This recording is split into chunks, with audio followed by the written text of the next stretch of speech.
tema malam hari ini cukup menantang. Ya, kalau saudara nggak setuju, protes pada yang milih tema. Yang mimpin pujian tadi, Albert. Ayo di sini. Bet, pokoknya kalau ada apa-apa kita keroyok kamu. Setuju ya? Jadi seandainya ada yang nggak setuju dengan apa yang kita bahas, kok begitu menjadi Kristen yang menang? Ini orangnya, jadi saya nggak salah. Saya hanya memenuhi permintaan orang dari Poinku. Oh ya, ada yang kirim salam tadi Pak Pramono Limanto ya. Salam buat semua yang ada di Melbourne. Lah Sam, kok dia sampaikan salamnya ya? Kok Sam Pram. Maaf. Ada yang dari Spanyol, saudara dari Alicante. Itu adik kandungnya Bob Tutupoli. Dia ngikutin salam semuanya buat orang Melbourne. Ya, ada yang di Amerika, ada yang di Perth ngikuti. Baik, kita mau belajar. Jadi tema kita hari ini adalah hidup yang menang. Begitu ya, Pak ya? Amin. Amin. Oke, kalau itu kamu muncul sini dulu. Kenapa kamu milih tema ini sini? Iya, supaya kau nggak salah. Sini cepetan. Kenapa milih tema ini? Sini lo, kamu di syuting sebabnya. Beneran di syuting? Itu. Berapa sesi? Sudah lah, cepat. Masuk nggak? Tengah dikit. Mas kaki, angkat. Nah. Hidup menang. Ya, kenapa milih tema itu? Sebetulnya kemarin ngobrol-ngobrol sama tuan rumah, Bro Bambang. Lalu terpikir rahasia hidup berkemenangan di dalam Tuhan. Anak-anak Tuhan harus hidup penuh kemenangan. Amin. Oh, itu saja. Terima kasih. Anak-anak muda di sana dengar kalian? Halo? Ya. Jadi Oka terjemahkannya. Ada satu suara kita dari mainland China diterjemahkan. Ternyata surname-nya Chinese sama dengan saya. Chu. Nah, marga Chu ini jarang sekali. Ya, kalau Lim Tan banyak sekali. Ya, jadi sama. Baik, kita belajar. Apa sih rahasia hidup berkemenangan? Sebelum kita belajar tentang kemenangan, victory, harus ada apa dulu? Perjuangan terlalu tinggi, yang gampang saja. Betul Rita, perjuangan. Nah, perang. Jangan pernah berharap jadi pemenang kalau tidak mau perang. Loh, kok gak ada yang ngamen? Loh, pulang aja dah. Udah makan dulu. Saya ulangi lagi. Bicara tentang rahasia hidup berkemenangan, maka kita harus mikir perangnya dulu. Betul? Nah, siapa yang sadar begitu hari ini misalnya kita mengambil keputusan untuk percaya Tuhan Yesus hari ini, maka the next step, detik berikut kita masuk peperangan. Betul? Maka itu sangat salah kalau ada gereja khotbah mengikut Yesus itu indah, enak, menyenangkan. Itu menyesatkan. Betul? Justru berjalan bersama dengan Tuhan Yesus itu perang. Nah, perang ini yang kita mau bahas lebih banyak daripada menangnya. Betul tidak? Kalau kita nggak pernah mikir perangnya, jangan ngomong menang. Maka itu banyak khotbah-khotbah yang salah dan berkata, percayalah saudara, mujizat pasti ada. Yesus nggak pernah meninggalkan. Oh, pasti begini. Betul. Tapi itu nggak serta-merta, nggak otomatis terjadi tanpa lewat proses. Setuju saya ngomong ini? Proses. Maafkan saya harus jujur. Sedikit sekali akhir-akhir ini gereja khotbah tentang proses. 90 sekian persen lebih gereja khotbah tentang sukses, berhasil, diberkati. Itu menyesatkan. Kalau saudara ingat khotbah-khotbah gereja tahun 70-an, terakhir tahun 80-an, masuk 90-an khotbah gereja berubah. Khotbah gereja sampai tahun 80-an itu lebih banyak bicara tentang salib daripada keberkatan. Kalau saudara masih ingat. Tapi begitu masuk tahun 90-an, kenapa berubah? Sukses, berhasil, berkat, maunya wah dan wah. Saudara, itu berbahaya sekali. Lagi sekali, tidak ada jaminan percaya Tuhan Yesus, ikut Tuhan Yesus itu selalu enak, aman. Setuju nggak saya ngomong gitu? Karena Alkitab yang berkata. Saya masih ingat, kalau saudara yang sering ikuti Pendeta Yonatan Patyasina, bertahun-tahun saya ikuti dia selalu menekankan surat Timotius. Memang orang yang mau beribadah kepada Tuhan harus mengalami aniaya. Kalau saudara pernah dengar khotbahnya dia tahun-tahun yang lalu, itu yang ditekankan. Memang kata itu. Nah, inilah konsep.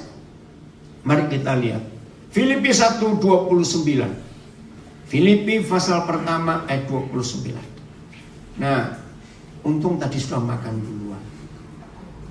Maksud saya, begitu selesai makan, pujian selesai, kita belajar langsung penderitaan. Maka itu untung sudah makan dulu tadi. Kalau belum makan pasti mendengar penderitaan, nggak bisa makan. Terima kasih ya Pak Sam, suruh makan dulu. Oke, udah. Filipi 1:29. Sisi mau terjemahkan Mandarin nggak? Oh belum. Hebat ini, ada orang Ambon Toraja bisa bahasa Mandarin. Malah yang model cek gini nggak bisa bahasa Mandarin. Oke ya, Filipi 1:29. Ayo baca sama-sama. 1, 2. Oka, kita bahasa Inggris nggak? Siapa yang punya bahasa Inggris mau menjimpin Oka? Oke ya. Filipi 1:29, mari kita baca yang bahasa Indonesia dulu. 1, 2, 3. Sebab kepada kamu dikaruniakan bukan saja untuk percaya kepada Yesus, melainkan juga untuk menderita untuk Dia. Bayangkan, mengapa gereja hampir nggak pernah khotbah ayat ini? Betul nggak? Ayo jujur. Berapa puluh tahun saudara jadi Kristen? Berapa puluh tahun saudara ke gereja? Jujur coba hitung. Berapa kali saudara dengar khotbah ayat ini? Atau ada pendeta membacakan ayat ini? Atau 5 tahun terakhir, berapa kali saudara di gereja dengar khotbah ayat ini? Bahwa kepada kita dikaruniakan, to be granted, nggak hanya untuk percaya dia, terima anugerah, tapi untuk menderita untuk dia. Inilah peperangan kita, yaitu dalam penderitaan. Puji Tuhan. Siapa namamu? Saya kenal Vincent sejak dia belum lahir. Loh kok bisa? Waktu papanya masih SMP, saya bimbing papanya. Waktu ketemu di sini harus gede begini, kasih makan apa sama papa? Gede bener badannya. Nah, karena papa mamanya kecil, nggak segede ini. Oke, ini papanya ngikutin juga di situ, biarin. Nah, kenapa kepada kita nggak hanya di granted untuk percaya Yesus, tapi menderita untuk Dia? Peperangan terbesar kita bukan melawan setan. Jangan sombong, nggak sanggup. Loh, betul nggak? Jangan sombong. Maka itu kalau ada gereja, so kita peperangan rohani. Saya maaf, pakai otak dikit lah. Mau merangi siapa? Kita ini siapa? Coba saya sebutkan 3 hal ya. Kalau saudara setuju, ngomong yang kenceng, betul gitu. Supaya suka ngeributin setan itu bertobat. 1. Umur setan dengan umur kita, siapa lebih tua? Jauh. Betul enggak? Kalau dihitung sejak goda Hawa dan Adam, itu sudah 6.000 tahun tuh umurnya. Nah, umur kita berapa persennya? Yang 6.000 tahun mau dilawan pakai apa? Model begini nih. Betul? Saya menemukan 1 ayat saja di Alkitab. Yang bisa mengalahkan setan bukan yang suka berdoa, doa syafaat, doa puasa, bukan suka kemana-mana bawa kencerotan minyak itu curot-curot dikit-dikit. Enak saya lihat itu. Terus pakai banner kebut-kebut di sana. Mana setan bisa pergi dengan barang begituan? Betul nggak? Pakai otak lah. Lu ya atau tidak? Coba jawab. Nggak bisa mau doa keliling, doa jalan, nggak bisa. Lihat nomor 2. Antara setan dengan kita, siapa yang bisa ngelihat siapa dan siapa nggak bisa ngelihat siapa? Lu tertawa saya tanya. Ayo, siapa yang bisa ngelihat siapa, siapa yang nggak bisa ngelihat siapa? Cepetan. Nah, peperangan model gitu, yang pasti kalah siapa, goblok? Lu jawab. Siapa yang pasti kalah? Iya, yang nggak bisa ngelihat tuh. Betul tidak? Betul. Mau dilawan pakai apa? Siapa kita? Jangan sombong. Nomor 3. Walaupun nggak ada tulisan di mana-mana, tapi saya percaya semua kita percaya. Antara kita dengan setan, siapa yang bisa ngantuk dan siapa yang nggak bisa tidur? Yang nggak perlu tidur. Ini pertanyaan penting, sudah supaya kita mikir.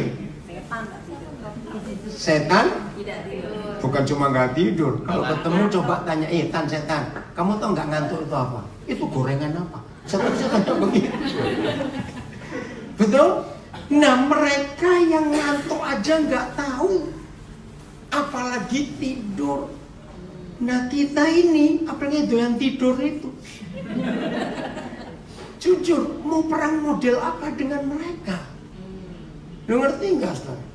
Begitu banyak pengajaran nggak alkitabiah. Nggak mungkin kita bisa merangi mereka. Yang bisa cuma Tuhan Yesus. Betul? Nah, lalu kitanya bagaimana? Ini dia. Setan itu tidak akan bisa dekat-dekat kita kalau kita tidak menyediakan makanan. Kami baru dari Perth kemarin pagi, baru nyampe Melbourne. Kami nginap di satu keluarga yang kami kenal lama sekali. Ya. Lalu keluarga ini cerita, kami baru pindah ke rumah ini kira-kira lebih 2 tahun. Oh ya.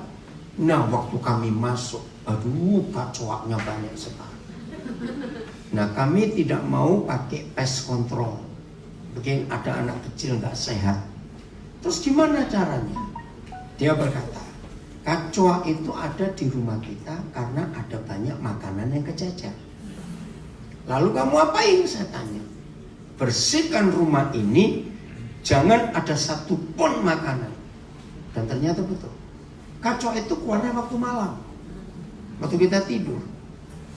Dan betul, setelah sekian minggu, sampai waktu kami nginep nggak ada satupun kecoak karena nggak disediakan makanan.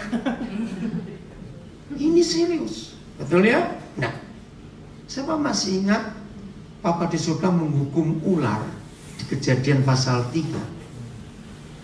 Kamu terkutuk ular karena kamu bohongin Hawa. Maka itu perempuan hati-hati dengan ular. Nggak dengar, nggak apa-apa. Terus ular dimarahi oleh Tuhan. Kamu terkutuk. Dengan perutmu kamu akan menjalar dan debu tanah jadi makananmu. Masih ingat nggak? Tapi sampai hari ini pernah nggak saudara ketemu ular makan tanah? Lu coba. Sampai hari ini ada nggak ular makan tanah? Gak ada. Apa Tuhan bohong? Nah, kalau Tuhan nggak bohong, terus gimana? Ini dia. Tubuh kita dibuat dari apa? Awas dong, dari singkong. Tubuh kita dibuat dari apa? Cepat jawab. Tanah. Nah, di dalam bahasa Perjanjian Baru ada flesh. Pernah dengar kata kedagingan? Betul? Nah, begitu mendengar kata kedagingan, flesh, kita mikir apa? Ayo, dosa, betul? Kelemahan-kelemahan kita, kekurangan-kekurangan kita, itu semua ada di dalam daging ini. Nah, ini maksud Papa di Kejadian 3. Yang kita perangi itu daging ini. Betul enggak? Hawa nafsu ini bahasa Inggrisnya lust, L-U-S-T. Di dalam kata lust 4 huruf itu tersimpan macam-macam jenis dosa. Nah, itu makanan setan. Oke, saya percepat. Sampai di sini, maka saudara harus sadar. Kalau gitu banyak nggak murid Yesus yang berternak ular? Loh, ditanya kok. Banyak nggak orang Kristen berternak ular? Wih, pintar semua jawabnya. Banyak. Loh, kok nggak percaya? Ketika kedagingan kita, las kita muncul terus, berarti kita sedang menyediakan makanan ular. Maka itu banyak orang Kristen kurus-kurus, ularnya gemuk-gemuk. Kenapa ularnya gemuk-gemuk? Ya jawab cepetan. Kenapa ularnya gemuk-gemuk? Karena banyak makanan.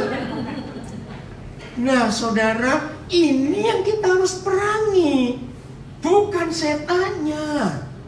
Oh, enggak, amin lah. Amin. Jadi apa yang harus kita perangi? Kedagingan kita, itulah jenis-jenis dosa itu tadi. Mari kita baca 1 Petrus 4 ayat 1. Nah, inilah bentuk penderitaan, inilah bentuk rahasia hidup berkemenangan. Albert, makasih untuk pilih tema ini, luar biasa. Ya, 1 Petrus 4 ayat 1. Oke, ketemu? Oh, belum carikan. 1 Petrus 4 ayat 1. Ayat 1. 1 Petrus 4 ayat 1. Kita baca sama-sama. 1, 2, 3. Jadi ya, kamu pun harus juga bersenjatai dirimu dengan pikiran yang demikian. oke. Barang siapa? Siapa yang menderita penderitaan badani, dia telah berhenti berbuat dosa. Oh ya, saya lupa satu hal penting ini. Biasakan ya, kalau saudara baca Alkitab, ada kata mu, kamu, ganti aku. Penting itu. Selama kita baca apa adanya, nggak pernah mikir untuk aku, untuk kamu, kok untuk kamu.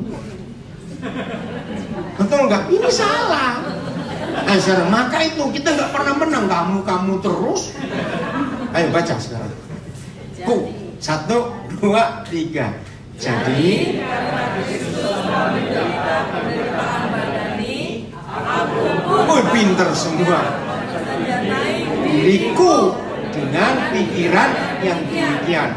Karena dari siapa? menderita penderitaan badani, dia telah berhenti berbuat dosa. Inilah satu-satunya ayat. Perhatikan. Inilah satu-satunya ayat dalam seluruh Alkitab. Seluruh. Enggak ada ayat kedua, apalagi ketiga, yang memberitahu kita kapan kita stop dosa. Nah, tahun-tahun 90-an awal ada pengajaran deliverance ministry. Masih ingat? Orang rame-rame minta doa kelepasan. Enggak. Lepas dari dosa bukan karena puasa, bukan karena doa, bukan karena baca Alkitab, bukan karena melayani. Inilah firman-Nya, saudara dan saya akan stop berbuat dosa kalau siap menderita secara fisik. Kenapa menderita secara fisik? Itu artinya makanan ular jangan disediakan lagi. Oke, saya tanya, siapa percaya dosa itu enak? Awas, pura-pura salah jawab. Saya tanya, dosa itu enak atau tidak? Jawab lagi, dosa itu enak atau tidak? Salah, sangat enak, itu yang betul. Bukan cuma enak, sangat enak. Maka itu semua orang suka. Betul? Nah, untuk menggantikan, mematikan yang tidak, yang mematikan yang enak, dilawan dengan yang tidak enak. Saya sebut 3 dosa yang umum kita lakukan. Pornografi, seks dan sejenisnya. Itu enak. Bagaimana stop? Siap menderita. Rokok dan alkohol sama. Orang mau stop harus siap menderita. Judi dan lain-lain lagi. Untuk stop siap menderita. Maaf ya kalau saya ngomong ini, semua kita pasti setuju. Tidak ada dosa yang tidak enak. Maka itu semua kita suka. Dan pengalaman saya sampai hari ini, kalau orang itu siap 3 hari menderita, contoh rokok, narkoba. Saya dulu sebelum sesibuk ini, saya menampung banyak orang-orang kena jerat di rumah. Saya belum menikah waktu itu, saya masih punya banyak waktu. Ngeri sekali. Kenapa? Kenapa aja? Oh enggak. Oke ya, saya lanjut. Yang mau lepas rokok, saudara, ada yang pernah ngerokok ya, pasti tahu susah. Begitu mau lepas, saya sih nggak pernah, cuma tahu waktu ngelayani. Katanya mulutnya asam nggak karuan, terus badan tuh sakit semua. Aduh, nggak enak sama sekali, gelisah. Nah, 3 hari menang, walaupun sakit nggak enak. Kalau drug itu namanya sakau. 3 hari jangan konsumsi. Hari keempat lepas. Saya akhirnya sadar, kenapa masih 3 hari ya? Oh, itu kebangkitan Tuhan Yesus ternyata. Betul. Kalau saya cerita tentang orang-orang drug yang saya pernah tinggal dengan saya, itu harus diawasi 24 jam penuh, saudara. Nggak bisa dibiarkan. Termasuk yang kecanduan pornografi, homoseks, semuanya itu diawasi 24 jam. Karena meleng dikit, wah. Satu kali saya dengar plar gitu. Saya kaget suara apa? Toto tergeletak di lantai. Ternyata dia sakau, dia sakit nggak tahan. Dia benturkan kepalanya ke dinding. Aduh, saya bilang mati nih anak. Saya bilang sudah tahan ya, jangan konsumsi, sakit. Ada satu kali saya meleng dikit. Saudara bayangkan ya, pernah tuh jambak rambut, paling cuma 1 aja sakit. Ini karena sakitnya dia ruas rambutnya sampai 1 genggam. Saya sampai ikut sakit kepala saya ini. Bayangkan 1 genggam karena sakit. Ada yang pernah minta tungguin kalau malam panas kemudian boleh nggak rendam di bak mandi, silakan. Karena kepanasan. Pokoknya saya cuma ajak doa, memuji Tuhan. Saya bilang kasih Tuhan luar biasa, tahan. Nggak mati kok kamu, nggak mati. Betul, 3 hari lepas. Maka itu ayat ini luar biasa. Siap menderita secara fisik, maka kita stop berbuat dosa. Siap semuanya? Betul? Itu. Nah, dosa itu nggak harus berzina, membunuh, mencuri, tidak. Sombong, itu dosa tidak. Suami istri yang sering bertengkar, kok sering? Ada nggak? Bisa tanya ada nggak? Yang suami nikah pura-pura, awas ya. Nah, suami istri yang sering bertengkar, penyebab utamanya karena sombong. Ada nggak orang nggak pernah merasa salah? Begitu dibuktikan dia alasan, maksudnya bukan begitu, ndasmu kono. Itu yang bahasa Jawa nggak ngerti nggak? Dijelaskan kamu itu salah, enggak, maksudnya nggak begitu, susah minta maaf. Ketika suami istri ada yang susah berkata sorry atau minta maaf, istilah setan bekerja. Betul? Egonya tinggi sekali. Ayo kita belajar akan hal ini. Jadi dosa itu nggak cuma berzina, membunuh. Ada yang kecil-kecil kita anggap enteng. Lebih rendah lagi, jengkel. Loh, jengkel itu besar atau kecil? Jengkel itu besar atau kecil? Kecil. Bahasa Inggrisnya apa sih jengkel itu? Oh, aduh, tante cantik ini kesel bahasa Inggrisnya jengkel. Wah, ayo, apa bahasa Inggrisnya jengkel? Bukan upset, bukan disappointed, ada yang lebih. Annoy.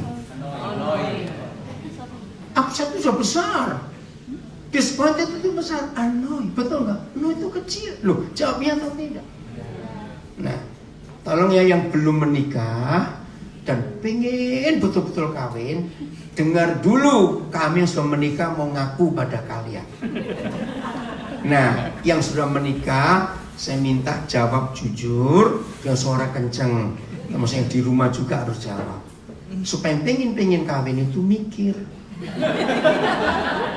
Oke ya, suami istri siap ya? Kita masuk Tante Siti, walaupun sudah single lagi sekarang, tapi kan pernah menikah dulu. Oke, kenapa? Ada apa itu? Ada apa? Oh enggak, kalangan sendiri. Oh, kalangan sendiri. Oh, besar sekali kalangan sendiri tulisan. Oke, yang sudah menikah tolong perhatikan pertanyaan saya dan jawab yang kencang. Yang belum menikah buka kupingmu. Oke ya. Ternyata di dunia ini tidak ada dua orang yang begitu selalu saling menjengkelkan kecuali suami istri. Betul. Jawab yang kencang. Loh kok yang sudah menikah? Diam aja kamu kan. Jawab semuanya ayo. Saya ulangi lagi supaya yang belum kawin dengar kamu ya. Saya minta jujur suami istri. Awas nggak jujur ya. Ternyata di dunia ini tidak ada dua orang begitu sering saling menjengkelkan kecuali suami istri. Betul. Pak Mus mau dijawab. Oke, maaf. Betul? Nah, yang mau kawin mikir itu. Nah, jengkel, annoy, jangan dianggap itu perkara kecil. Itu dosa. Karena jengkel itu kita nggak bisa terima. Nah, bayangkan jujur ya, antara kita dengan Papa di surga dan Papa di surga dengan kita, siapa yang lebih sering menjengkelkan siapa? Cepetan, ini pertanyaan penting. Ya jawab. Siapa lebih sering menjengkelkan siapa? Ya kan? Papa di surga. Nah, apa reaksinya waktu dia tahu kita sering jengkelkan? Nggak mungkin Tuhan bilang gue sambel lu gitu. Ayo, ngampuni. Nggak cuma mengampuni, menerima. Betul, menerima. Lu ya atau tidak saya tanya. Nah, seperti itu suami istri. Kenapa bang? Ada suami? Nggak apa-apa, kenapa? Duduknya, kenapa? Diperbaiki maksudnya. Dengar, mungkin ada yang bantah. Koden, saya tuh nggak pernah berkata jengkel cuma sering nggak begitu. Loh, saya tanya kok sering nggak gitu. Nah itu sama. Ini dosa, saudara. Kita memberi makan iblis. Setan datang karena ada makanan. Ada satu dosa yang banyak orang tidak tahu dan sedang terjadi akhir zaman. Nah, ini harus dibaca dalam bahasa Inggrisnya. Ada punya bahasa Mandarin, baca. Oke, 2 Timotius 3. Ayo, ini penting. Wih, ngeri. Nah, ini anak-anak muda, kalian harus baca firman ini. 2 Timotius 3. Mulai ayat 1. Judulnya apa? Yang bahasa Indonesia pun boleh lihat. Apa judulnya? Dan ini terjadi keadaan manusia pada akhir zaman. Tolong, hanya Paulus, saya ulangi, hanya Paulus satu-satunya orang di dunia ini yang menuliskan kondisi manusia akhir zaman. Tidak ada buku lain di dunia yang menuliskan bagaimana, kenapa penyebabnya kondisi akhir zaman. Kenapa? Berita? Cari kertas. Nah itu minta ini, ada kertasnya. Oke ya. Bahasa Inggrisnya apa judulnya? Bahasa Inggris judulnya. Ayo yang bawa Alkitab bahasa Inggris. Makasih. Enggak dengar? Apa bahasa Inggrisnya judulnya? Cepat saya tanya. Godlessness in the last days. Godlessness in the last days. Ada terjemahan lain? Sama? Apa? Dangerous? The dangerous of the last days. Satu lagi di sini. Difficult times will come. Saudara tolong cari macam-macam terjemahan. Bahwa inilah keadaan akhir zaman. Tapi lihat yang dibacakan Emir, godlessness. Orang nggak mau kenal Tuhan. Baca bahasa Inggris, Indonesia dulu ya. 1, 2, 3. Ketahuilah bahwa pada hari-hari terakhir sekarang ini akan terjadi masa yang sukar. Terus manusia akan, nah ini terjemahannya kurang tepat. Maaf, siapa ngikuti berita yang mengerikan dalam mulai tahun 2019 ini, the millennials kills. Pernah dengar? Ngeri sudah. Generasi milenial ini akan merubah semua keadaan. Contoh, 3 tahun setelah tahun ini, gedung-gedung kantor pencakar langit akan kosong. Orang nggak perlu office lagi. Betul tidak? Karena semua kerja di rumah dan pakai mobile. Bisa bayangkan mau jadi apa gedung sebanyak itu. Itu baru salah satu. Department store gede-gede akan tutup. Orang nggak perlu shopping lagi. Betul? Semua sudah online. Ngeri. Lihat Grab Eat. Betul nggak? Orang nggak akan belanja lagi ke restoran, tinggal telepon saja. Ngeri. Dan ini terjadi. Akhirnya orang tidak butuh socialize. Betul nggak? Orang hanya hidup dengan diri sendiri. Cukup. Nah, kata pertama di ayat 2, ayat 2 atau 1 ya, mereka akan mencintai diri sendiri. Ayat 2 ya. Itu yang betul, lovers of themselves. Bukan egois loh, beda. Lovers for themselves. Bukan selfish, ini dia. Harus teliti bacanya. Kalau nggak salah, cungenya jelian. Mengasihi, mencintai diri sendiri bukan gini. Orang jatuh cinta kan pada orang lain. Tapi roh ini enggak. Dia cinta diri sendiri. Narsis. Itu yang tepat. Selalu memuji diri sendiri. Dan catat, dosa ini sudah menyerang banyak keluarga. Belum lama ada satu keluarga, seorang suami datang kepada saya menangis. Ada masalah berat, dan berat. Saya berikan 3 pilihan. Masalah uang? Bukan. Masalah orang ketiga? Bukan. Masalah kerjaan? Bukan. Nah, terus dia cerita. Nah, dia definisikan. Saya sebutkan ini ayatnya. Dia kaget. Di Alkitab ada. Ada. Saudara, ini roh jahat yang sudah bekerja. Begitu lihat anak-anak muda sekarang. Kalau bahasa lain konsumerisme. Consumerism. Semua dibeli untuk membuat dirinya makin wah. Saudara, sekarang yang namanya fitness itu bukan untuk kesehatan lagi. Loh, betul tidak? Itu anak-anak muda ditantang untuk cepat. Belum lama saya nangani anak umur 19 tahun gagal ginjal, dialisis. Karena salah konsumsi protein, mau cepat gede badannya, rusak ginjalnya. Aduh, 19 tahun. Dia salah konsumsi protein itu. Kalau kita lihat orang fitness, itu proteinnya botolnya gede-gede, bisa buat gayung mandi. Belum, betul tidak?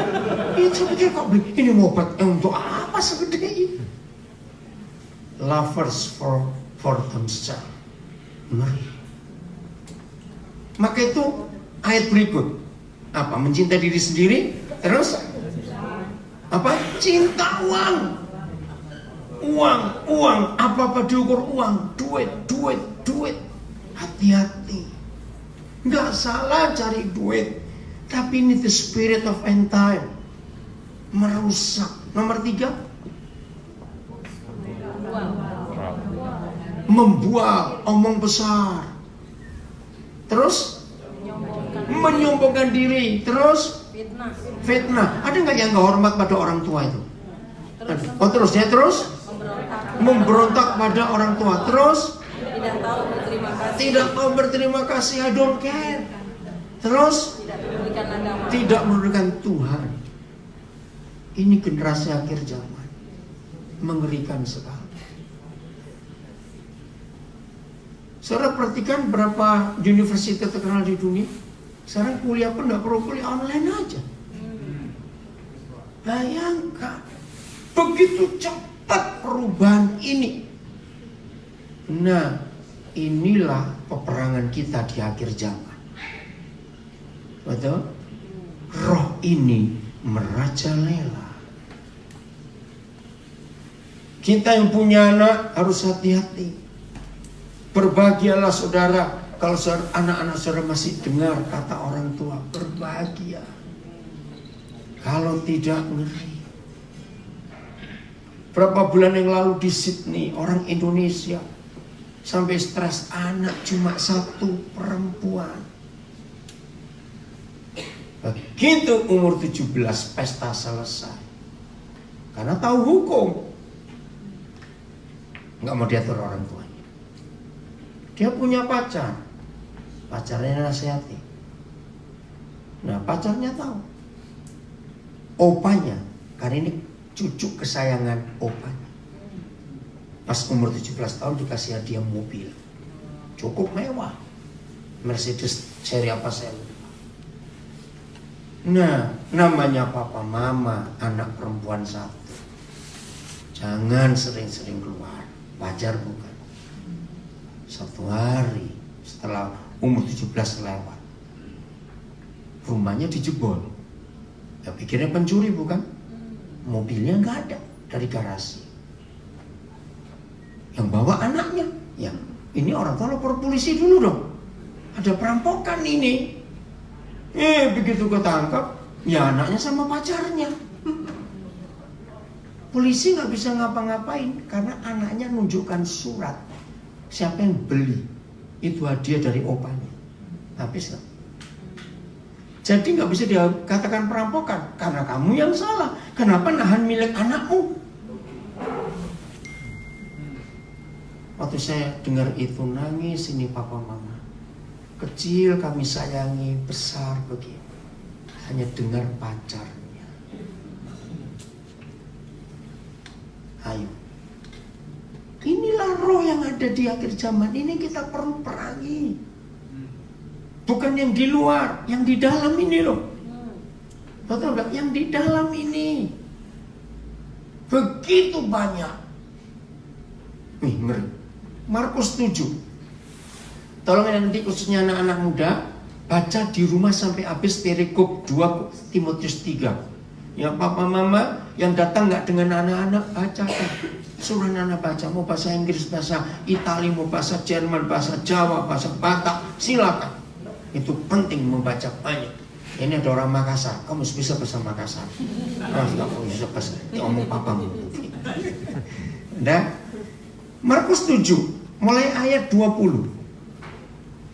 Nah, siapa yang sampai hari ini kalau mengalami sesuatu terus kita tuh nyalakan orang lain, ini gara-gara kamu ini. Nah, hari ini kita berhenti. Udah? Markus 7 ayat 20. Ayo baca sama-sama. 1, 2, 3. Katanya lagi, apa yang keluar dari seseorang itulah yang menajiskannya. Ya, stopnya sampai di situ. Kalau saudara baca dari atas, dari perikop itu, Tuhan Yesus mengajarkan. Banyak orang berkata, aku jatuh dalam dosa karena orang itu. Aku buat ini karena temanku. Aku ini begini karena suamiku, karena istriku. Nah, di sini Tuhan Yesus ngajar, bukan. Yang dari luar itu nggak bisa merusak hidup kita, menajiskan kita, mengotori kita. Tapi segala sesuatu yang jahat, yang kotor itu keluarnya dari dalam. Maka itu yang suka menyalahkan, ini gara-gara dia, ini gara-gara kamu. Stop. Ayat 21. Apa yang Tuhan Yesus katakan? Sebab 1, 2, 3. Sebab dari apa? Dalam Dari hati orang. Nah, hatiku, kan kita orang juga. Orang. Sebab dari dalam, dari hatiku timbul jangan lupa kata segalanya. Hitung, segala apa? Pikiran jahat. 2, segala percabulan. 3, segala pencurian. 4, segala pembunuhan. 5, segala perzinahan. 6, segala keserakan. 7, segala kejahatan. 8, segala kelicikan. 9, segala hawa nafsu. 10, segala iri hati. 11, segala hujat. 12, segala kesombongan. 13, kebebalan. Sudah banyak belum? Sudah banyak belum? Sampai kenyang. Itu pun belum habis. Kalimat berikut. Semua hal-hal jahat ini timbul dari dalam dan menajiskan orang. Bukan orang. Kenapa Rita? Oke, ayat 23 sudah belum? Sudah. Oh, udah. Nah, kita belajar. Jesse mau kemana? Beli sesuatu apa? Nanti aja lah, mau tutup. Tidak boleh makan Indomie, kenapa? Cucuku suruh makan Indomie loh. Awas kamu Venya. Cepat ya Jesse. Dengerin. Mulai hari ini kita belajar firman ini. Contoh. Orang yang tidak punya kedagingan segala pencurian, di hatinya nggak ada sifat mencuri. Dengar ya, saudari jalan, lihat ada 2 lembar warna hijau. Awas nggak tahu orang Australia berapa itu? Yang warna hijau berapa cepetan? $100 2 lembar. Orang, lihat kenapa? Saya tutup. Kok cepat terus, udah pesen duluan kamu belinya. Puji Tuhan, masuk lagi aja. Awas kamu ikut makan ya, biar Vincent saja. Awas kamu.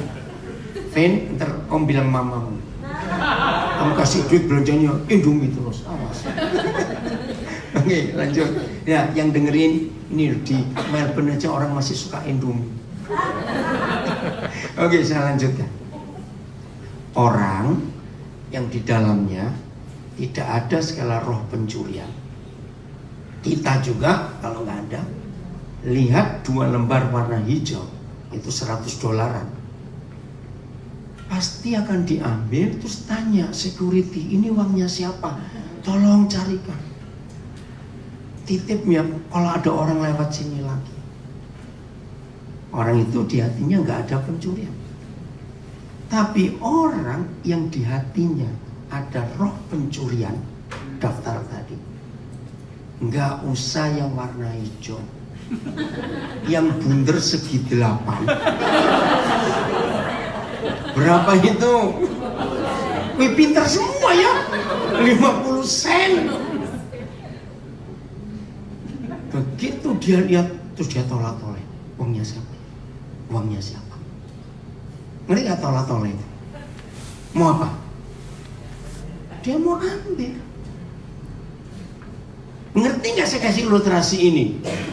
Ngerti ya? Jadi yang punya pencurian nggak perlu yang warna hijau. 50 sen aja dia akan ambil. Ngerti gak? Kok belum ngerti wajahnya? Kok ngerti tuh? Oh ya gitu loh. Ngerti itu. Oke, kalau nggak ngerti saya lanjutkan. Ya.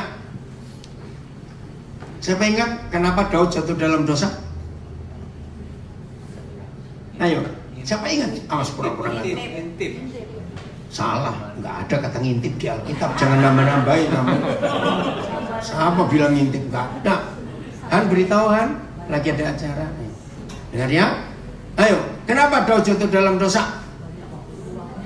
Banyak waktu luang, oke. Tapi secara implisit, secara jelas. Mengingini, bukan. Kok susah? Ngelihat orang mandi, susah bener sih Al. Bukan ngintip, lain. Dari jauh kok ngintip. Kalau ngintip dekat gini lo ngintip. Lo betul nggak? Alkitab menulis waktu semuanya musim perang, Daud santai. Betul? Di open air di atas istananya, tolak. Wih, ada perempuan mandi. Betul nggak? Nah, siapa yang berani nyalakan yang mandi? Lu ngerti gak pertanyaannya ini? Nah, orang sombong dia nggak mau ngakui salah. Yang mandi disalahkan. Itu orang sombong. Betul? Padahal kurang ajar matanya. Kalau baca Bible itu sore hari terus begitu. Ya sore kan jamnya orang mandi. Ya kok nggak amin? Ya dulu ada kamar mandi nggak, bukan urusan kita. Begini, kalau di hati Daud dan di hati kita tidak ada roh perzinahan, mau melihat orang telanjang 100 telanjang bareng, kita lihat set gitu, langsung berkata, wih babi sapi pada mana? Selesai. Loh betul tidak? Karena di hatinya nggak ada. Lo jawab ya atau tidak? Nah, orang yang di hatinya ada perzinahan, nggak usah ngelihat orang, lihat manekin belum pakai baju cut. Lo ngerti nggak contoh ini? Tahu manekin nggak? Lo tahu manekin nggak? Saya tanya, apa itu? Patung untuk baju itu, lo ngerti? Lo ya atau tidak? Cepat jawab. Nah ini lo dosa itu. Jadi semua yang dari dalam itu yang menajiskan kita, bukan yang dari luar. Maka itu kalau saudara kita dianggap mencuri, kenapa kamu curi $200? Aku nggak mencuri, itu ada uang nganggur. Terus menyalahkan, ya yang salah yang punya uang, kenapa nggak hati-hati? Nah kan begitu model. Loh betul tidak? Nah jadi peperangan kita, Albert, bukan dari luar, tapi yang di dalam ini. Sebelum tidur nanti kita periksa dari yang 13 itu masih berapa. Awas ada yang ngomong masih semua. Sudah berapa puluh tahun kita jadi Kristen, masih semuanya ada. Aduh. Betul ya?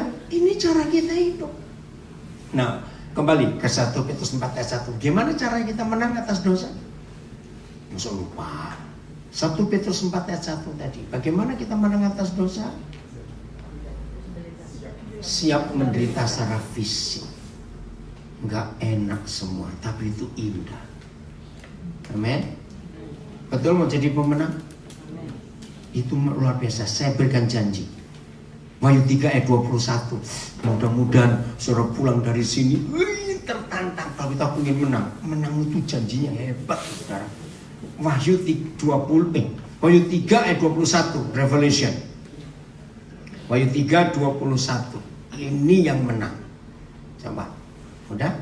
Baca semua. 1, 2, 3.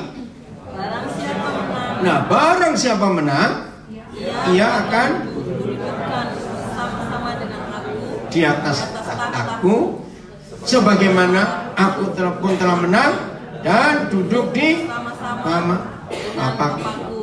di atas tahtanya. Jangan bilang pangku-pangkuan, awas kamu. Karena kalau baca cepat, pangku-pangkuan. Enggak, apa pangku-pangkuan. Ini luar biasa. Nah, inilah klimaks dari kemenangan kita, yaitu akan didudukan setata in one throne, sebagaimana Yesus pun telah menang. Nah, maka itu mulai hari ini jangan menghindari peperangan. Amin. Tapi jangan cari musuh. Lo beda enggak? Jangan menghindari peperangan, tapi jangan cari musuh. Oh, tidak boleh ketemu orang ngajak perang, tidak boleh ketemu orang ngajak perang. Ngawur aja. Bukan begitu. Perangnya di dalam. Oke? 1 Korintus 6 ayat 7. Ayo. 1 Korintus 6 ayat 7. Masih jam berapa sih? 5:30. Di Denpasar. Saya pakai jam Denpasar saja ya. Betul Pak, 5:30 di Denpasar ya? Masih sore. Ayo cari babi guling yuk. Udah, ayo kita baca 1 Korintus 6 ayat 7. 1, 2, 3. Adanya saja perkara, persoalan, masalah yang seorang terhadap yang lain telah merupakan kekalahan bagi siapa? Bagi kita, bagi saya. Saudara perhatikan firman ini. Inggrisnya apa coba bahasa Inggrisnya? Yang bahasa Inggris. Awas, saya sudah lama tinggal di Australia. Inggris nggak pinter, bahasa Indonesia lupa. Awas kamu, sombong betul. Ayo, baca. Inggrisnya apa? Kalimat pertama itu penting. Satu, Inggris cepat. Yang bahasa Inggris siapa? Ayo. Ya, silakan Jen. If any of you has a dispute with another. Oke, sebentar. In any of you has a dispute with one another. Telah apa? Terus? Dare to take it before the ungodly. Oke, bukan enggak apa-apa. Kalimat itu. Coba saudara rasakan.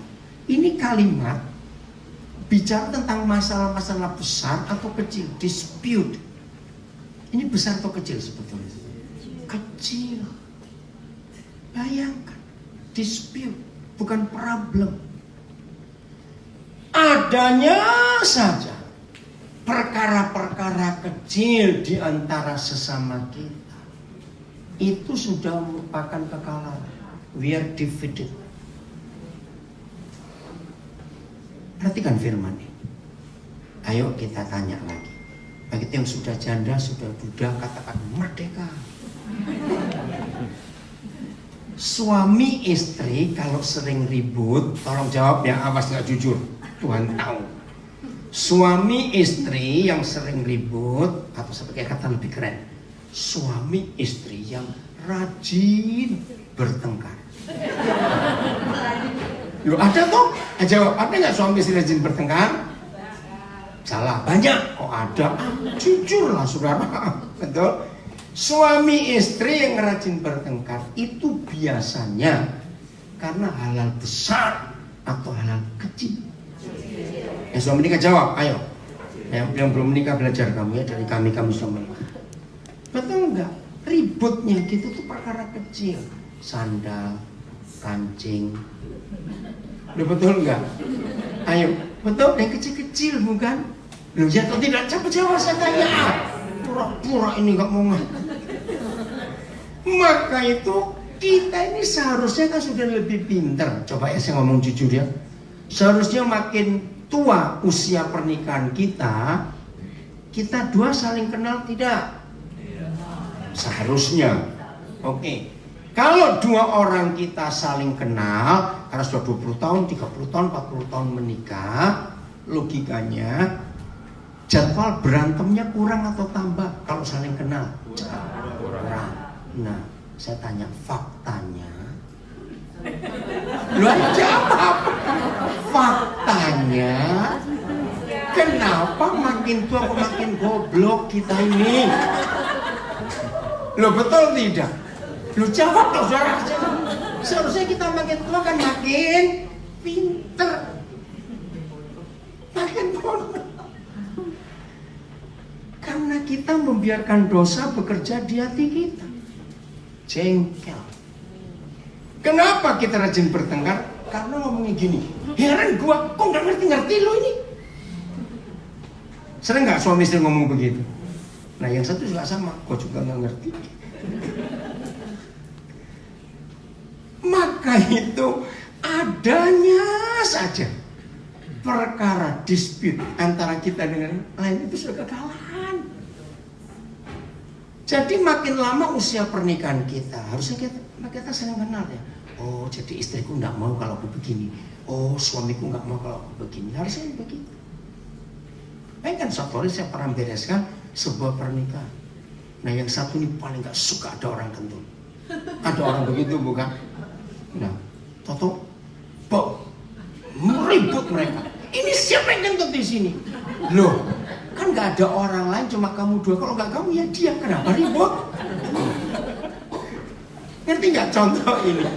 Nah seharusnya kalau sudah lama menikah kan kenal bau kentutnya, mesti nggak kenal. Terlalu betul itu. Loh, betul tidak? Ayo ngaku. Udah tinggal sama-sama sekian tahun langsung nggak hafal Maka itu ayo kita perhatikan firman ini. adanya saja perkara di antara kita satu dengan yang lain, kita sudah kalah. Nah, di ayat ini Papa memberi kita 2 resep. Loh, kok gak amin kasih resep? Untuk kita menang. Mau menang atau tidak?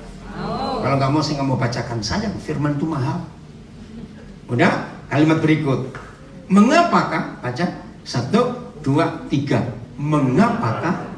Ayo. 1 Korintus 6 ayat 7. Mengapakah? Aku. Kok kamu lagi? Pak. Ulang. 1, 2, 3. Mengapakah saya tidak lebih suka? Nah, ini yang sulit.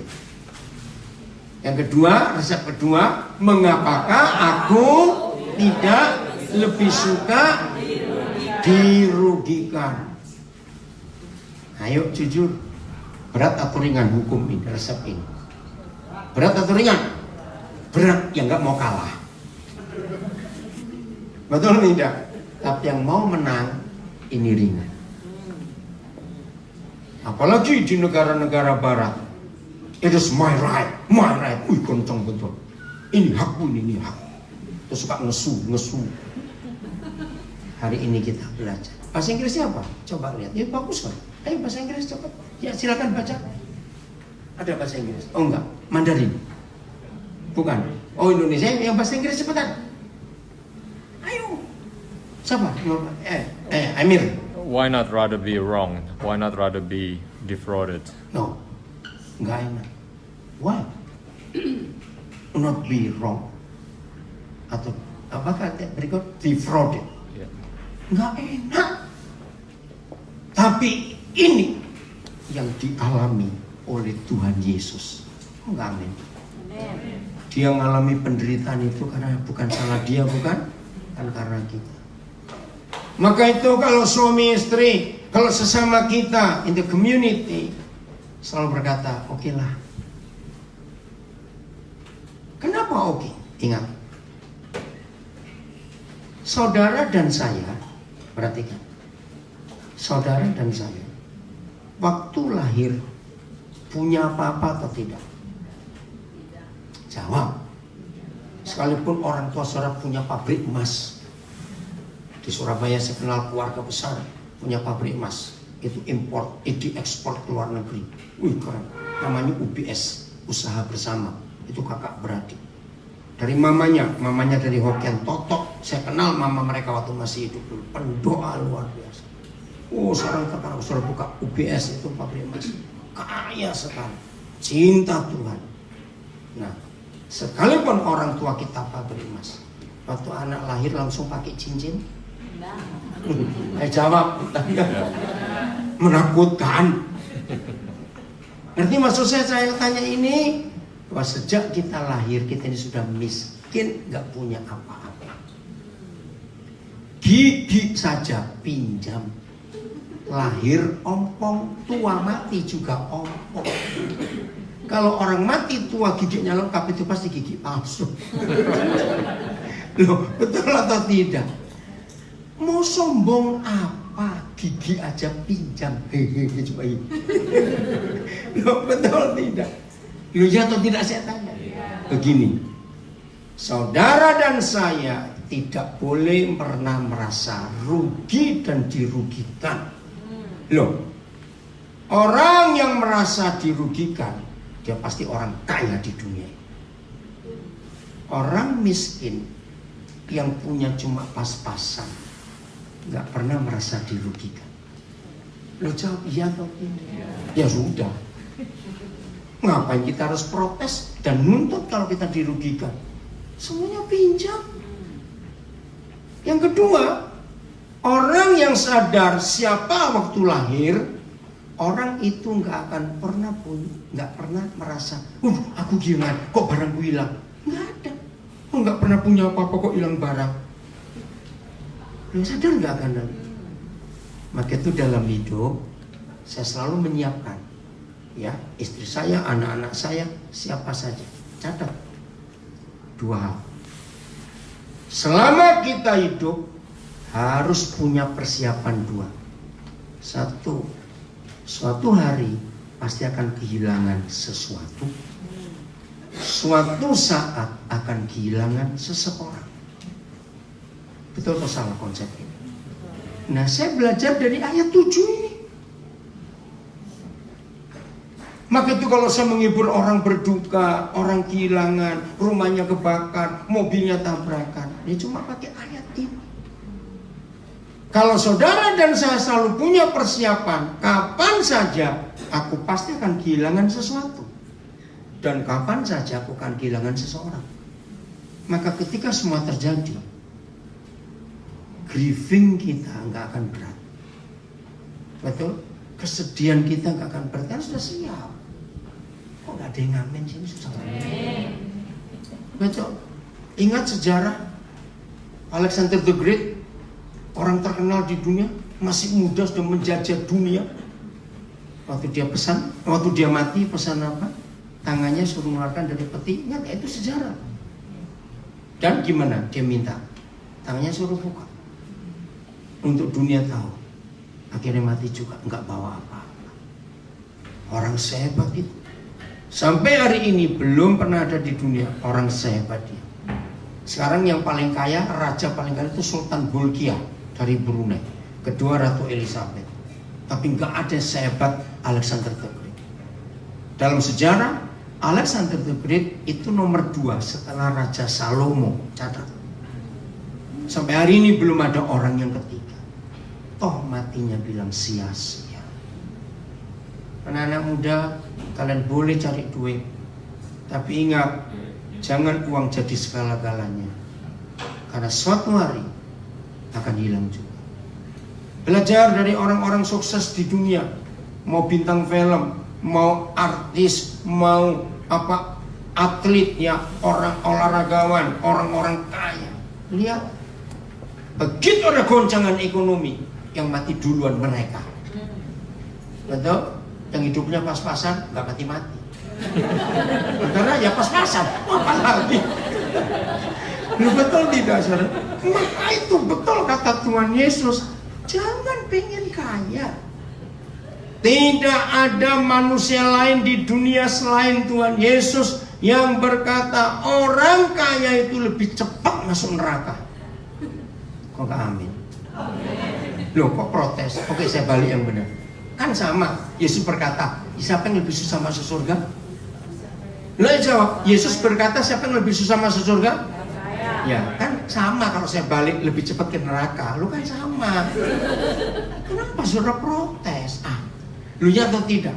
Nah, itu jangan pengen kaya. Ayo jujur, orang kaya atau orang miskin yang lebih cepat mati? Ayo cepat, orang kaya atau orang miskin lebih cepat mati? Kayak miskin kaya. Saya jawab, orang miskin. Kenapa? Orang kaya itu matinya lama sebab uangnya banyak, berobat terus. Nyambung. Begitu miskin, jadilah kehendakmu. Gak bisa berobat. Begitu enak jadi orang pas-pasan, enggak. Jangan tersinggung ya. Tuhan tolong kami. Orang kaya akan selalu struggle, bukan dengan anak-anaknya, dengan mantu-mantunya. Lo jawab iya atau tidak? Lo kenapa? Anak-anak itu baik-baik, namanya anak. Tapi mantu, lo jawab iya atau tidak?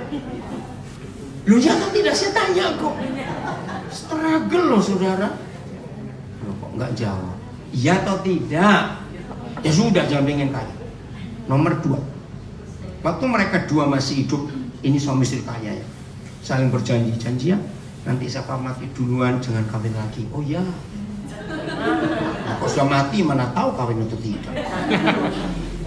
Misalnya yang sakit parah suami, vonis dokter berkata, maaf Bapak, paling lambat 3 minggu siapa.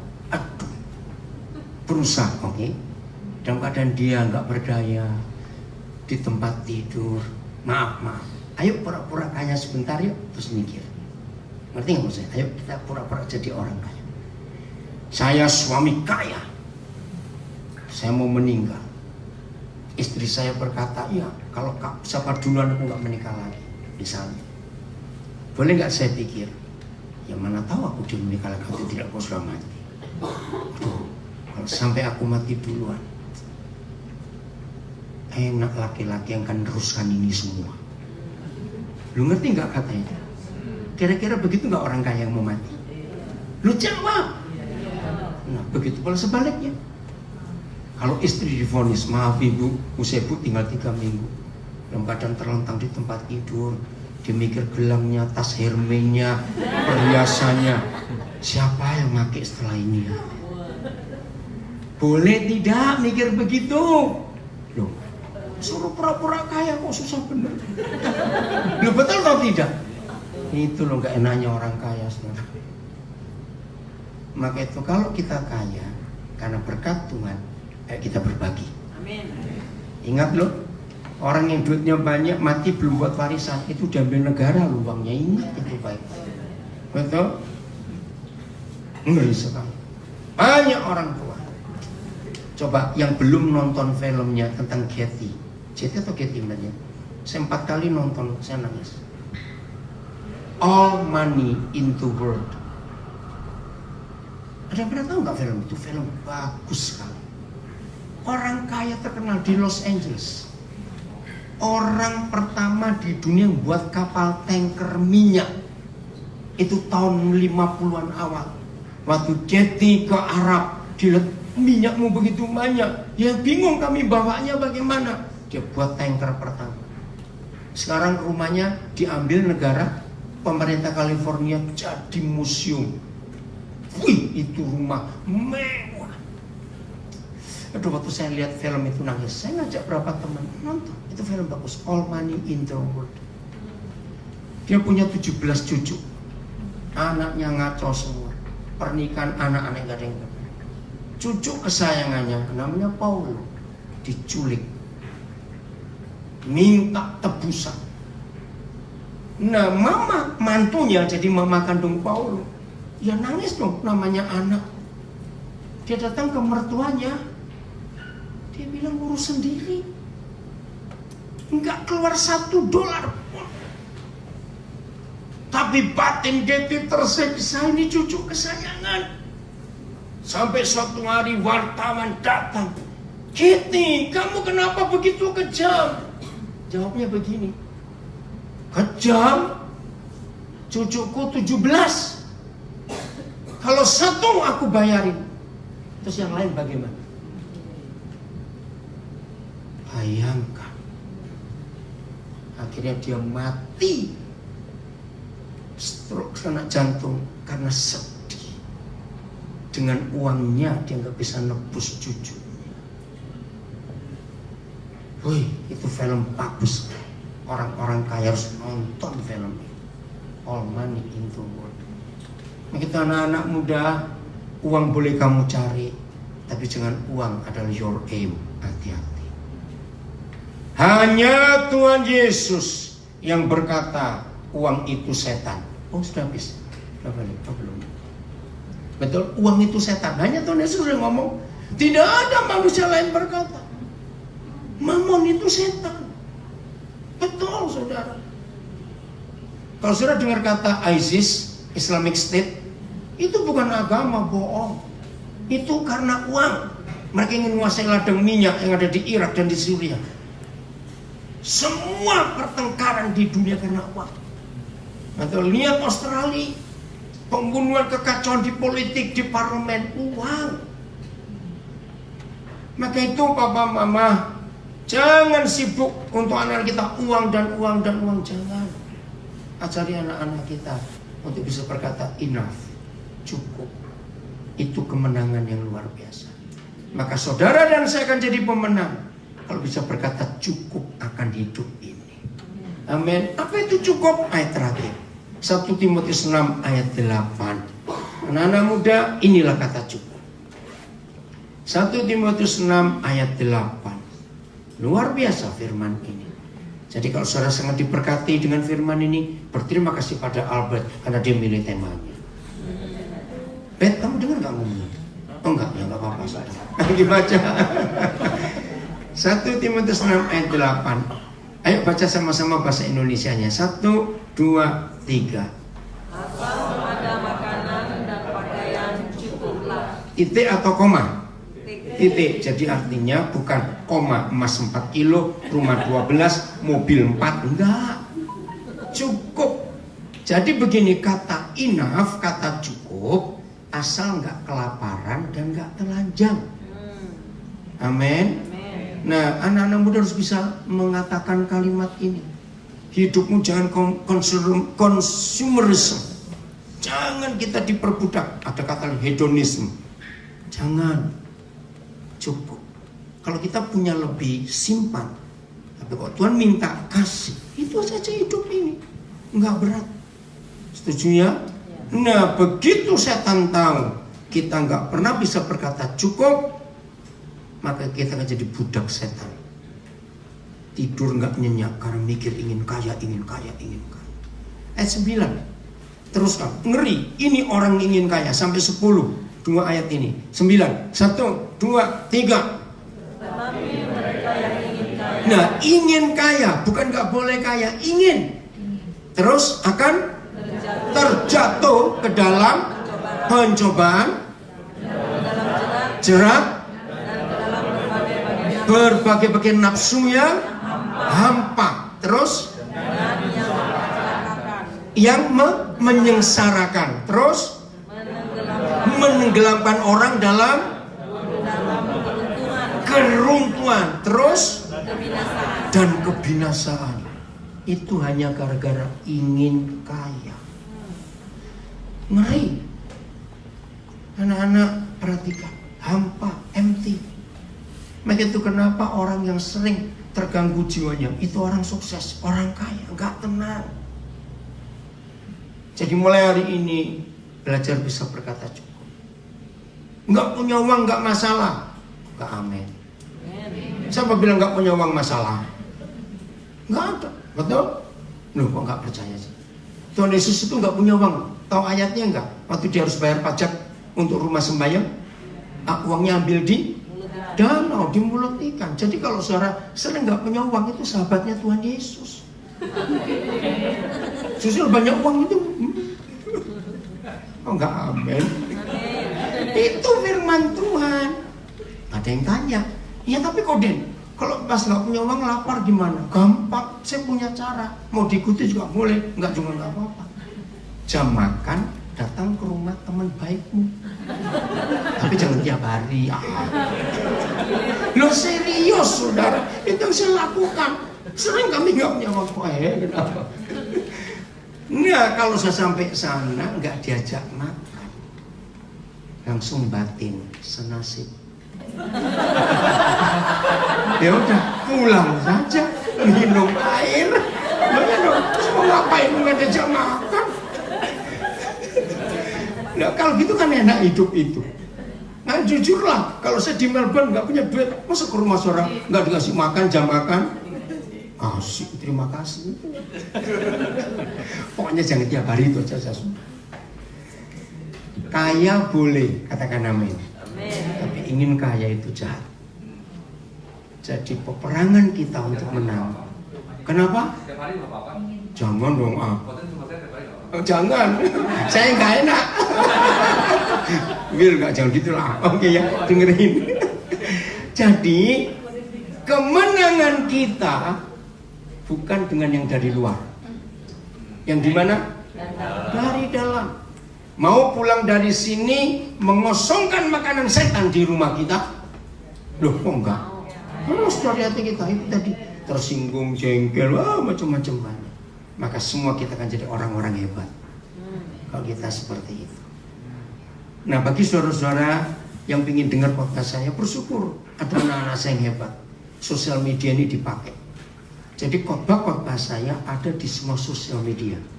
Dari Deezer, podcast, iTunes, Spotify, YouTube, Facebook, apalagi ya. Pokoknya semua sosial media itu ada. Cari under Daniel Alexander.